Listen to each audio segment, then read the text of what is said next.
여러분 안녕하십니까? 뉴스타트 3부 시작합니다. 미국의 전문직 비자의 수수료를 현재 100배 수준인 10만 달러로 크게 올리기로 했습니다. 미국에 건너가 전문직으로 일을 하려면 매년 우리 돈으로 약 1억 4천만 원을 내야 한다는 겁니다. 기정훈 기자가 전해드립니다. 과학기술과 공학, 수학 등 분야의 전문직 취업 비자인 H-1B 비자. 3년 체류가 허용되고 영주권도 신청할 수 있는 이 비자를 받으려면 앞으로는 수수료 10만 달러, 약 1억 4천만 원을 내야 합니다. 현재 수수료가 1,000달러 정도니까 100배가량 오르는 겁니다. 터무니없는 폭의 인상 이유는 미국인의 일자리. 미국에 없는 고급 인력을 데려오기 위한 비자인데 미국인보다 싸게 외국인을 데려다 쓰기 위한 편법으로 쓰이고 있다는 겁니다. 때문에 외국인을 쓰려면 임금 외에도 거액의 수수료라는 핸디캡을 부담하라는 겁니다. 수입품의 고율 관세나 해외 인력의 고액 비자 수수료나 같은 맥락입니다. The country would rather not have to pay $100,000, but they'd rather. How do you do that? You hire Americans. So there's an incentive to hire American. 같은 이유로 수수료는 한 번 내고 끝이 아니라 매년 갱신할 때마다 내도록 했습니다. 매년 1억 4천만 원씩을 내야 미국에서 전문직으로 일할 수 있는 겁니다. Renewals, first times, the company needs to decide, do they want, is that person valuable enough to have $100,000 a year payment to the government?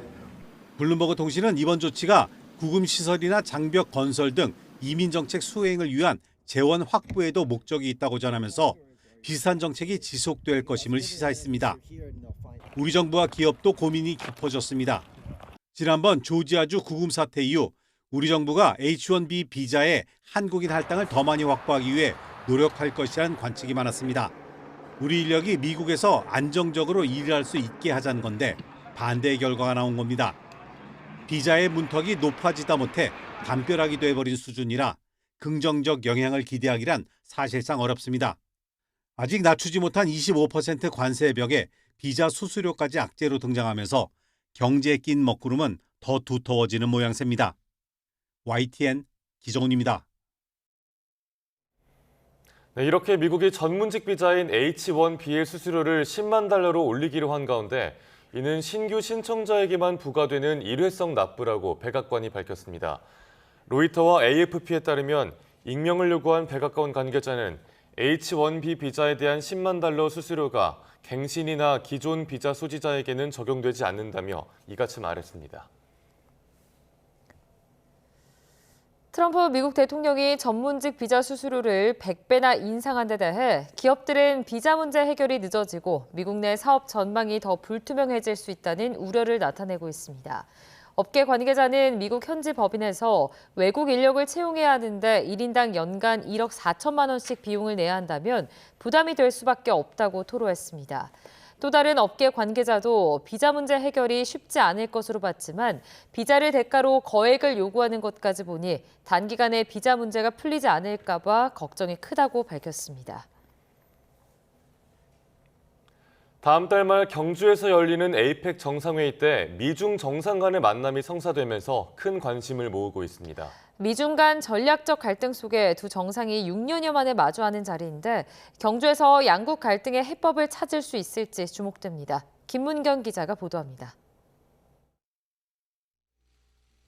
트럼프 대통령이 다음 달 말 경주 에이펙 정상회의를 계기로 시진핑 중국 주석과의 만남을 예고하면서 전 세계의 시선이 경주로 쏠리고 있습니다. 두 국가 간에는 무역뿐만 아니라 타이완 해협과 남중국해 등에서의 군사 전략 경쟁이 첨예하게 얽혀 있기 때문입니다.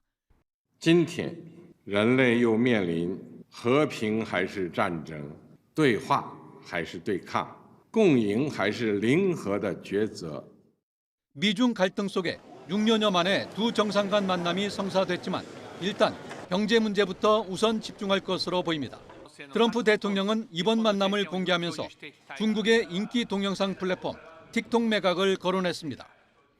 We approved the TikTok deal, and we're in the process. We have some great investors, some of the biggest in the world, American investors. 더 나아가 긴장이 고조되고 있는 인도태평양 지역 내 군사 안보 문제를 논의할지도 관심사입니다. 트럼프 대통령은 내년 초 중국을 방문할 거라고 밝혔는데 시진핑 주석의 답방까지 이어질 경우 미중 관계는 대결에서 대화로 변화할 가능성도 배제할 수 없습니다. 또 실무 과정을 통해서 정상회담으로 이어가는 그런 어떻게 보면 브릿지 역할을 하지 않을까라는 생각을 하게 됩니다. 미중 관계가 변화할 경우 최근 중국을 방문해 양국 간 협력을 심화하기로 한 북한의 행보에도 적지 않은 영향을 미칠 것으로 보입니다. 이재명 대통령과 시진핑 주석과의 한중 정상회담을 추진 중인 상황에서 미중 정상회담까지 열리게 되면서 이번 에이펙 정상회의가 한반도를 둘러싼 외교안보 지형에도 변화를 불러올지 주목됩니다. YTN 김문경입니다. 더불어민주당 김병기 원내대표는 오늘 기자간담회를 열어 전국 현안에 대한 입장을 밝힙니다. 김병기 원내대표는 이 자리에서 취임 100일을 맞는 소회와 함께 향후 정기국회 운영과 주요 민생, 개혁 법안 처리 계획에 대해 밝힐 예정입니다. 특히 최근 민주당이 발의한 내란 전담 재판부 설치법과 검찰청 폐지를 포함한 정부조직법 개정안 등 주요 사법개혁 입법 방안을 내놓을지 주목됩니다. 국민의힘은 오늘 대구에서 야당 탄압과 독재 정치 규탄 대회를 열고 본격적인 장외투쟁에 돌입합니다. 국민의힘은 오늘 오후 동대구역 광장에서 장동혁 대표와 송원석 원내대표 등 주요 당직자와 당원들이 대거 참석한 가운데 국민 규탄 대회를 개최할 예정입니다. 장 대표는 오늘 당원들과 국민이 모여 더불어민주당을 강력히 규탄하고 무도한 사법부 장악과 1인 독재 체제 구축을 막아내기 위한 결의를 다질 거라고 말했습니다. 여권을 중심으로 조희대 대법원장에 대한 사퇴 압박이 거세지고 있습니다. 역대 대법원장들도 퇴진 압박을 여럿 받았는데 그 결과는 어땠을까요? 최재민 기자가 정리했습니다. 1987년 개헌 이후 첫 중도 퇴진 사례는 김영철 9대 대법원장입니다. 1988년 여소야대 정국에서 야당이 대법원장 교체를 요구했고 정부 여당이 야당목 대법관을 보장하는 대가로 유임에 동의해달라고 제안했습니다. 그러자 대법원을 정치적 흥정거리로 삼았다는 사실에 판사들이 동요했고 소장 판사들이 2차 사법파동으로 김영철 대법원장은 결국 사퇴했습니다. 11대 김덕주 대법원장도 3차 사법파동과 변호사 시절 부동산 투기 의혹 공개로 물러났습니다. 문민정부 이후 12대부터 16대까지 대법원장들은 모두 임기를 채웠습니다. 다만 정권이 바뀔 때마다 거취 논란은 되풀이됐습니다. 14대 이용훈 대법원장은 이명박 정부 때 우리법 연구의 중형 논란으로 당시 여당인 한나라당에서 책임론을 제기했습니다. 우리 법원은 사법부 독립을 굳건히 지켜낼 것입니다. 15대 양승태 대법원장은 문재인 정부에서 사법농단 의혹으로 구속돼 47개 혐의로 기소됐습니다. 하지만 지난해 1심에서 무죄를 받았고 오는 11월 2심 선고를 앞두고 있습니다. 문재인 대통령이 임명한 16대 김명수 대법원장 역시 정권이 바뀌며 거취 논란이 일었지만 임기는 모두 지켰습니다. 한덕수 전 총리 회동설과 관련해 조희대 대법원장은 그런 적이 없다고 강하게 부인하면서 진실 공방이 거센 가운데 범여권의 사퇴 압박은 쉽게 사그러들지 않을 것으로 보입니다. YTN 최재민입니다. 조희대 대법원장이 윤 전 대통령 탄핵 이후 한덕수 전 국무총리 등과 만나 이재명 대통령 재판에 대해 논의했다는 의혹을 제기한 더불어민주당 서영교 의원이 경찰에 고발됐습니다. 시민단체 서민민생대책위원회는 서 의원을 직권남용과 공직선거법 위반, 명예훼손 등 혐의로 서울경찰청에 고발했다고 밝혔습니다. 서민위는 대선을 앞두고 국민대표기관 국회에서 허위 사실을 유포해 국민으로 하여금 허위가 사실로 오인토록 유발했다고 고발장에 적었습니다. 12.3 비상계엄 관련 내란과 외환 의혹을 수사하는 조은석 특별검사팀이 윤석열 전 대통령에게 오는 24일 출석해 조사받으라고 통보했습니다. 특검팀은 윤 전 대통령에게 피의자 신분으로 오는 24일 오전 출석할 것을 통보했다고 밝혔습니다. 특검팀은 윤 전 대통령이 비상계엄 선포의 명분을 만들기 위해 지난해 10월쯤 드론작전사령부에 평양 무인기 투입 작전 등을 지시한 걸로 의심하고 있습니다. 이와 관련해 윤 전 대통령 변호인단은 아무 논의 없이 일방적인 소환 통보를 하는 건 부당하다고 주장했습니다. 윤 전 대통령 변호인단은 입장문을 내고 소환일 다음 날에는 내란 우두머리 사건 재판이, 26일에는 특수공무집행 방해 혐의 등 신사건 첫 재판이 있어 변호인들이 급박하게 준비 중인 상황이라며 이같이 밝혔습니다. 또 외환 사건에 선임되지 않은 변호사에게 문자로 통지가 이뤄졌다며 소환 조사는 적법하고 원칙적인 우편 소환 통지서를 받아야 하고 통지서를 받은 뒤에 조사에 응할지 검토하겠다고 말했습니다. 비상계엄 관련 내란과 외환 혐의를 수사하는 조은석 특검팀은 오늘 심우정 전 검찰총장을 불러 조사합니다. 내란 특검은 오늘 오전 10시 심 전 총장을 피고발인 신분으로 소환합니다. 특검팀은 법원에서 윤 전 대통령 구속 취소가 결정된 뒤 심 전 총장이 즉시 항고하지 않은 것과 관련해 문제가 없었는지 들여다보고 있습니다. 김건희 씨 관련 의혹을 수사하는 민중기 특별검사팀은 김건희 씨 측에 고가의 그림을 건네고 총선 공천 등을 청탁한 혐의를 받는 김상민 전 부장검사를 오는 23일 다시 소환합니다. 김건희 특검은 모레 오전 10시 김 전 검사에게 특검 사무실에 출석해 조사를 받으라고 통보했습니다. 이는 김 전 검사가 지난 18일 청탁금지법 위반 혐의로 구속된 이후 이루어지는 첫 조사입니다. 미니 이지스함으로 불리는 한국형 차기 구축함 건조 사업이 새 정부 들어서도 속도를 내지 못하고 있습니다. 7조 8천억 원대에 이르는 사업이 2년 가까이 표류하는 가운데 업체 간 경쟁을 누구도 중지하지 못하면서 해군 전력 계획에 차질이 빚어지고 있습니다. 나혜인 기자가 취재했습니다. 우리 해군은 고성능 탐지, 요격 체계를 갖춘 이지스함을 4척 운용하고 있습니다. 여기에 지난 17일 진수식을 거친 다산 정약용함 등 8,200톤짜리 정조대왕급 이지스 구축함 2척이 추가 배치될 예정입니다. 산맹이 바다로 둘러싸인 우리에게 바다는 국가 안보의 최전방이자 국가 번영을 위한 블루오션입니다. 하지만 이보다 먼저 고안된 6,000톤급 한국형 차기 구축함 KDDX 도입 사업은 여전히 안갯 속입니다. 선체는 물론 이지스 방공 체계까지 우리 기술로 6척을 만드는 사업인데 재작년 기본 설계까지 끝내고도 사업자 선정이 미뤄지고 있습니다. 설계를 맡은 HD 현대중공업 직원들이 군사기밀을 빼돌린 죄로 처벌받으면서 건조 자격을 놓고 경쟁업체인 한화오션과 법적 공방이 벌어진 겁니다. 방위사업청은 최근 6척 가운데 적어도 첫 배는 설계업체가 건조하는 게 규정에도 맞고 효율적이란 입장을 밝혔지만 논쟁은 정치권으로 번졌습니다. 회사 개입 정도나 회사 기밀 활용 정도에 대한 판단을 떠나서 막대한 국민 세금으로 운영되는 방위사업은 투명성과 공정성이 절대적으로 요구되죠. 여당은 정부와 추가 당정 협의가 필요하다는 입장입니다. 사업비가 8조 원 가까이에 달하고 협력사를 비롯한 지역 경제에도 영향을 줄 수 있는 만큼 업체 간 일감을 나눠 상생 방안을 찾자는 목소리도 나옵니다. 당장 서둘러도 배를 지어 실전에 배치하려면 2030년은 지나야 가능한데 해군력 강화를 위해선 정부의 적극적인 판단이 필요해 보입니다.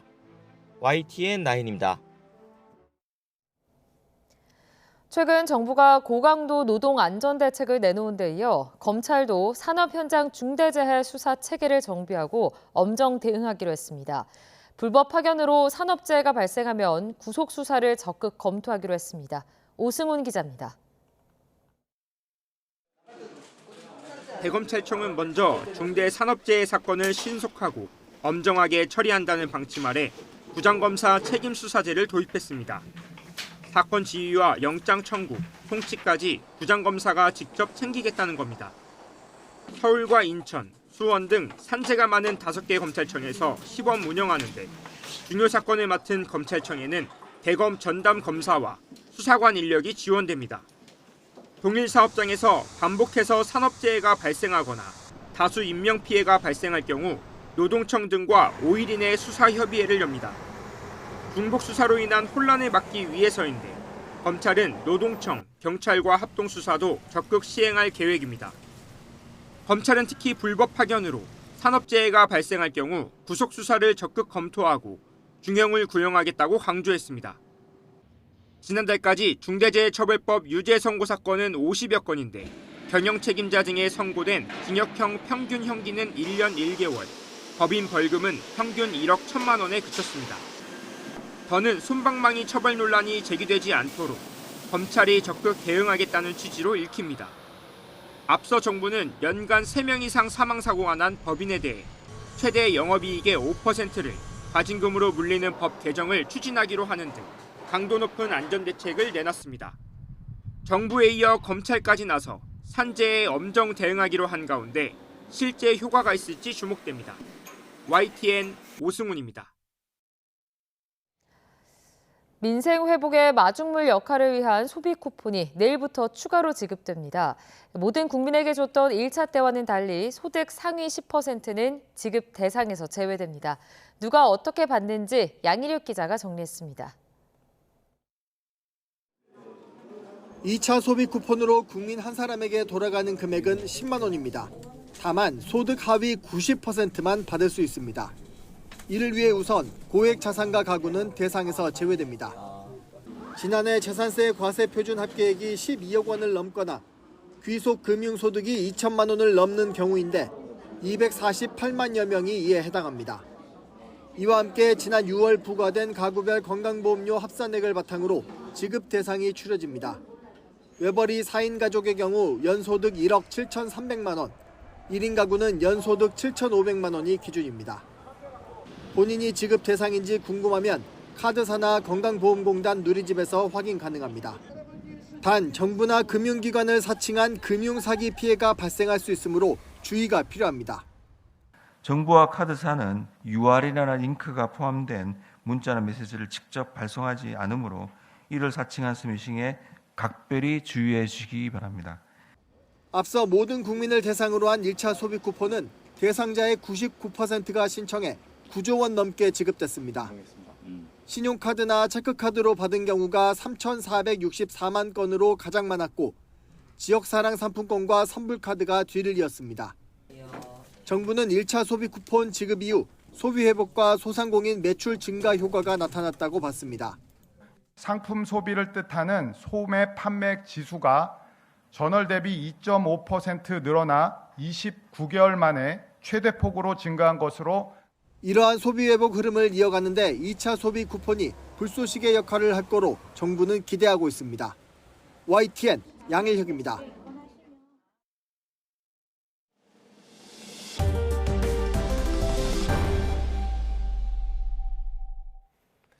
오늘 새벽 1시 59분쯤 북한 함경북도 길주에서 규모 2.5의 지진이 발생했습니다. 기상청은 이번 지진의 진앙이 길주 북북서쪽 44km 지역으로 파형 분석 결과 자연 지진이라고 분석했습니다. 기상청은 지진 피해는 없을 걸로 예상된다고 밝혔습니다. 어제 저녁 6시 40분쯤 서울 강남구 대치동 은마아파트 입구 사거리에서 차량 화재가 발생했습니다.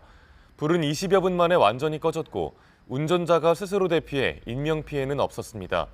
불이 난 차량은 전기차가 아닌 일반 차량으로 확인됐습니다. 경기 김포경찰서는 대통령과 민주당 대표를 살해하겠다는 글을 SNS 대화방에 올린 10대 A군을 협박 혐의로 입건해 조사하고 있습니다. A군은 그제 저녁부터 어제 새벽 사이 지인들로 구성된 SNS 단체 대화방에서 대통령과 민주당 대표 중에 한 명을 데려가겠다며 협박성 메시지를 올린 혐의를 받고 있습니다. 경찰은 어제 아침 A군의 소재를 김포 자택으로 확인한 뒤 자진 출석을 요구해 조사를 진행했습니다. 경찰 조사에서 A군은 대화방에서 친구와 다투다가 홧김에 글을 썼다는 취지로 진술한 걸로 전해졌습니다. 소매치기나 불법 촬영과 같이 지하철 안에서 벌어지는 범죄들도 적지 않습니다. 경찰이 지난해부터 늦은 밤에도 전동차 곳곳을 순찰하고 있는데요. 이후에 112 신고 건수가 1,000건 넘게 줄었다고 합니다. 유서연 기자가 보도합니다. 늦은 시간 서울 지하철 강남역입니다. 모자를 눌러 쓴 남성이 한 여성의 뒤를 쫓아가더니 가방에서 뭔가를 몰래 꺼내들고 사라집니다. 이 남성은 지난 1월 출소한 전문 소매치기범이었습니다. 누범 기간에 또다시 지하철 승객의 지갑을 훔친 겁니다. 피해 신고를 접수한 경찰은 영상자료와 범행 수법을 분석해 경기도 고양에서 남성을 붙잡아 구속했습니다. 소매치기뿐 아니라 불법 촬영부터 난동까지 지하철 역사와 열차 내 사건 사고가 끊이지 않고 있습니다. 이에 따라 서울경찰청 지하철 경찰대는 지난해부터 야간에도 지하철 순찰을 시작했습니다. 네, 주무시는 거죠. 또 주무시면 이거 또 떨어뜨리든가 막 잃어버릴 수도 있어가지고요. 왕십리역 등 유동인구가 많고 야간에 범죄에 취약한 노선을 지정해 전동차 내부까지 집중적으로 순찰하는데 불법 촬영 현행범 체포 등 범죄자 검거뿐 아니라 주취자 보호 조치나 소란을 피우는 승객을 계도하는 등 다양한 현장 활동을 진행했습니다. 특히 야간 시간 전동차 내 신고는 전년 대비 35% 감소하는 등 범죄 예방 효과가 있는 것으로 나타났습니다.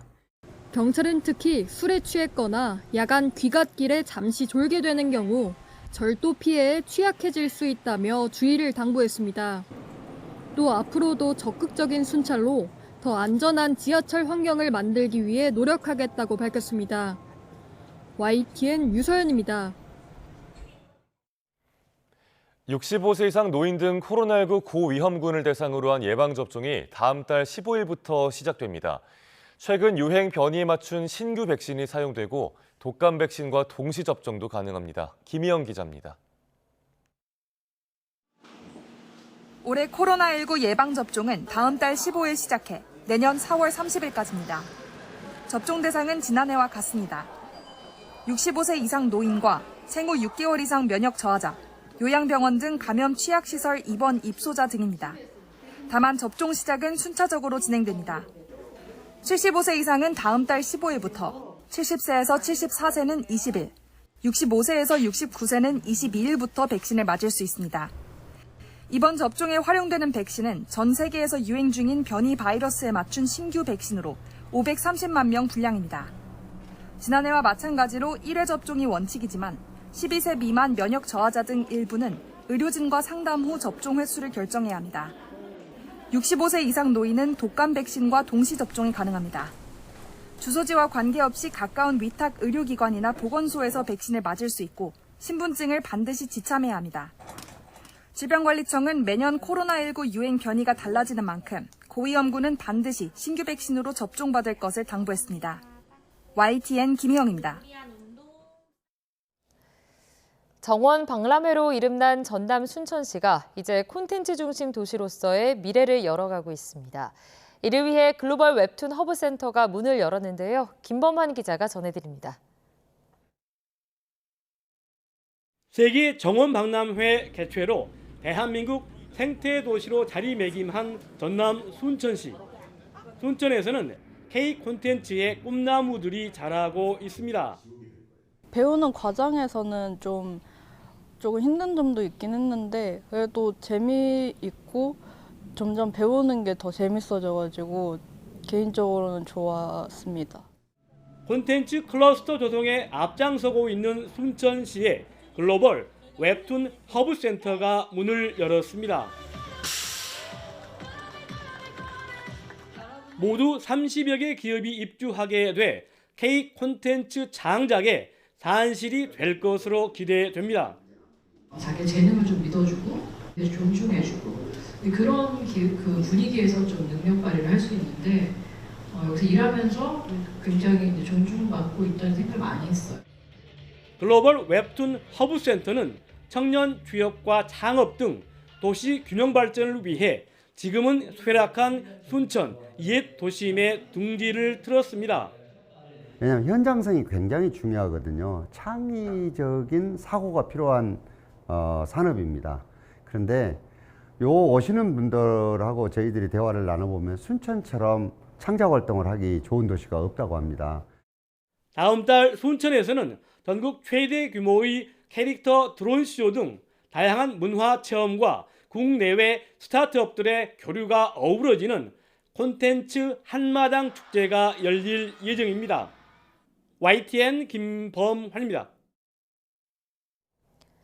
강원도 속초항이 동북아의 크루즈 거점 항구로 주목받고 있습니다. 주요 관광지가 차로 10분 거리에 있어 가깝다는 점과 수도권과의 접근성이 강점으로 꼽힙니다. 송세혁 기자입니다.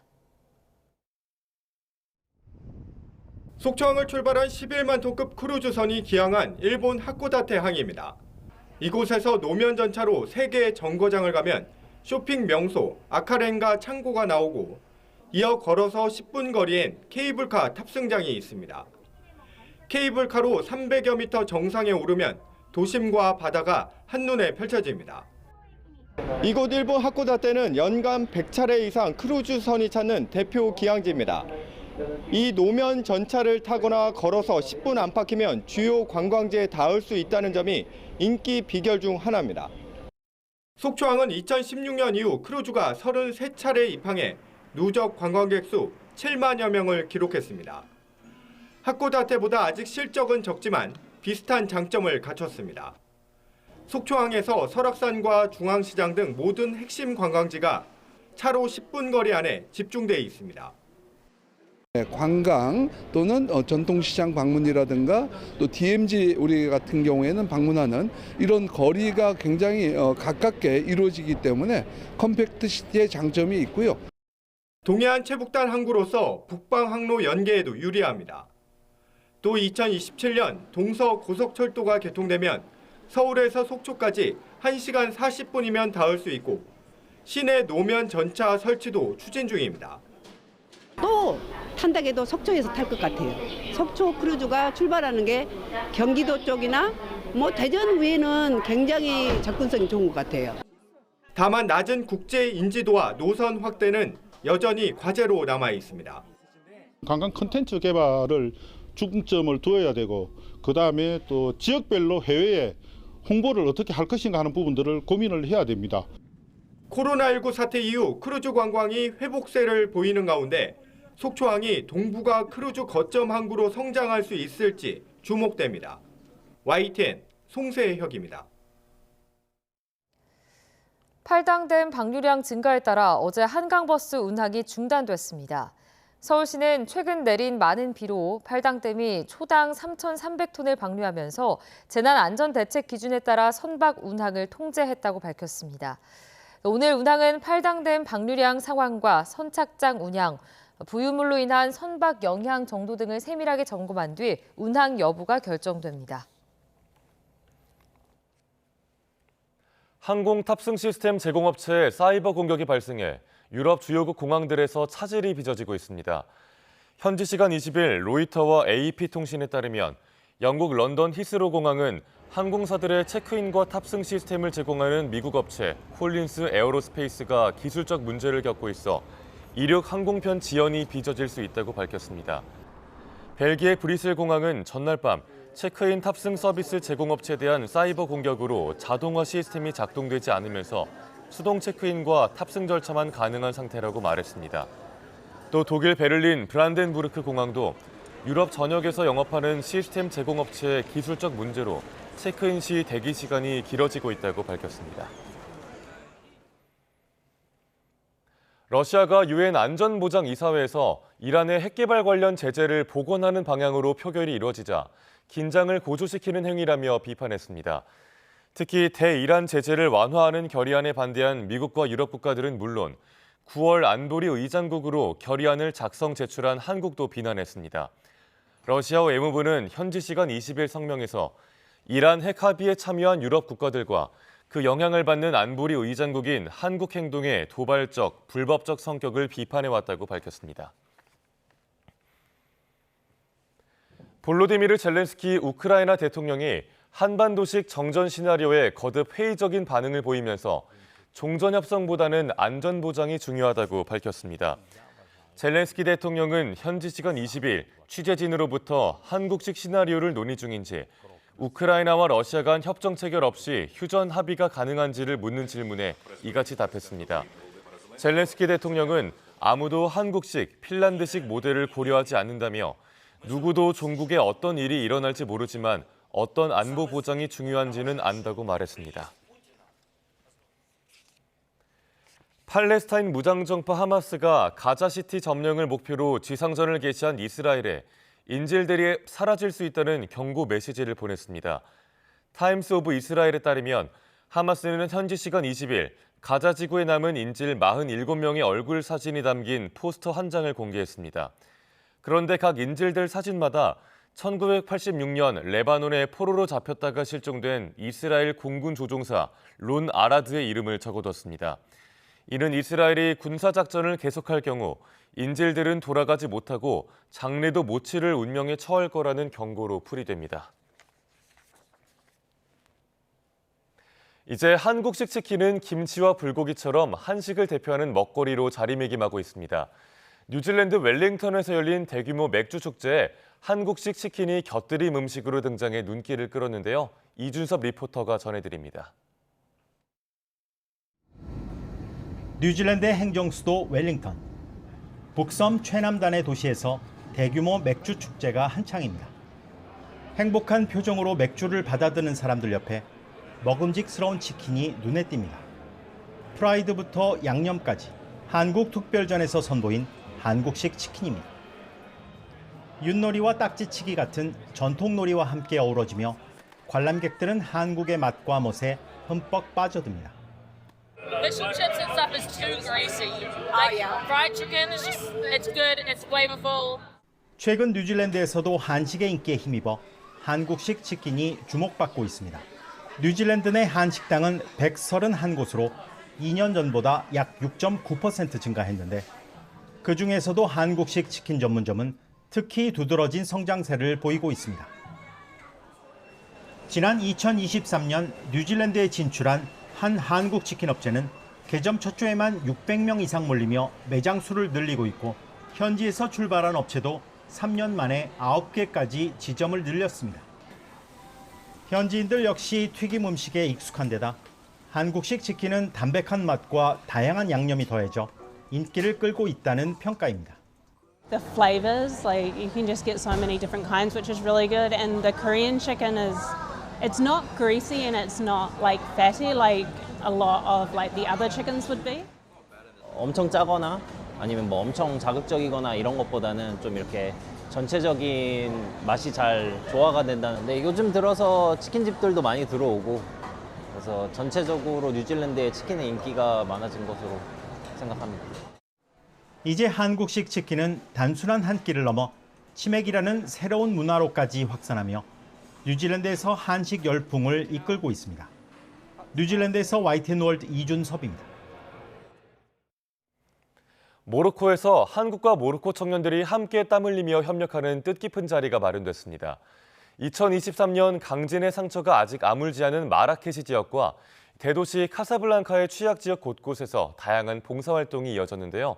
현지 주민들에게는 웃음을, 청년들에게는 성장을 남긴 교류의 현장을 김래현 리포터가 전해드립니다.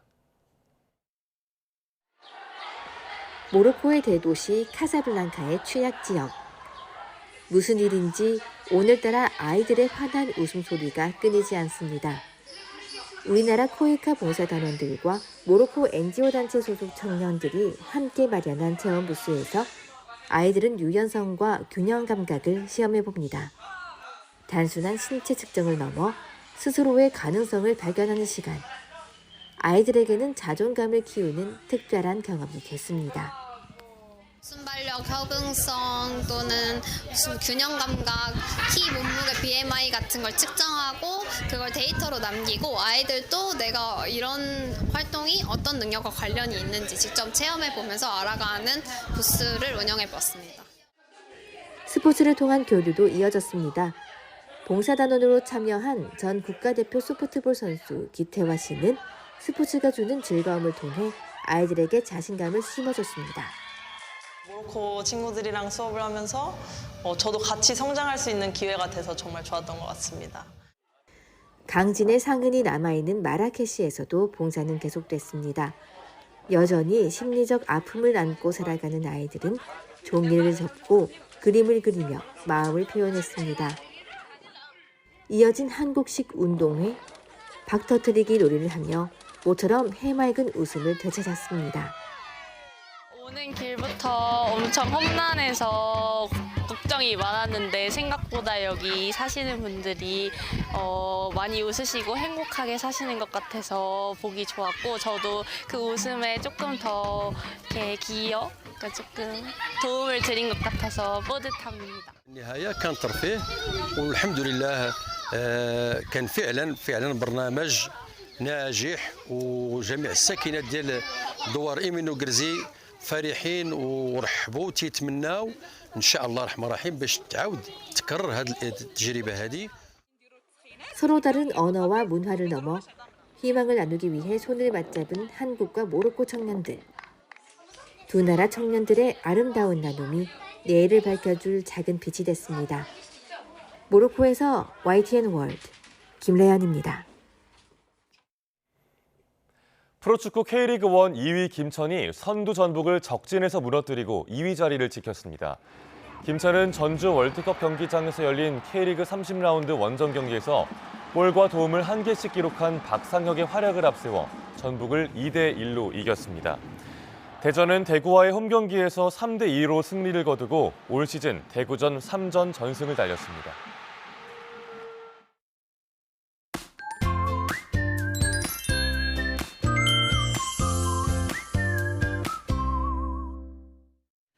현재 충청과 남부의 안개가 짙습니다. 100m 앞도 내다보기 힘드니까요. 안전운전 해주시길 바랍니다.